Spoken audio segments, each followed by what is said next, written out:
বন্যায় ক্ষতিগ্রস্তদের মাঝে গৃহ হস্তান্তর করলেন প্রধান উপদেষ্টা। বাজেটে প্রত্যাশার ফুলছড়ি থাকবে না বললেন অর্থ উপদেষ্টা। শ্রম আইনে ব্যাপক পরিবর্তন আসছে জানিয়েছেন উপদেষ্টা সাখাওয়াত। মানবিক করিডোর নিয়ে বিএনপির উদ্বেগ, শর্ত প্রকাশের দাবি। ছুটির 3 দিনে রাজধানীতে 4 সমাবেশ। 227 জনকে হত্যার লাইসেন্স পেয়ে গেছি, বক্তব্যটি শেখ হাসিনার। টুঙ্গিপাড়া সহ বিভিন্ন জায়গায় থাকা শেখ পরিবারের জমি জব্দের আদেশ। নারী সংস্কার কমিশন ঘরে ঘরে সমস্যা সৃষ্টি করতে চায় বললেন জামায়াত আমির। চিন্ময় দাসের জামিন চেম্বারে স্থগিত।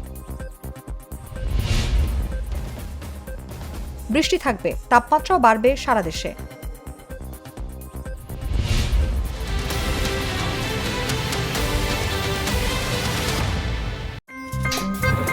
আমার একটা স্মার্ট সিদ্ধান্তে 25% গ্যাসের খরচ কমেছে। ভাবছেন কিভাবে?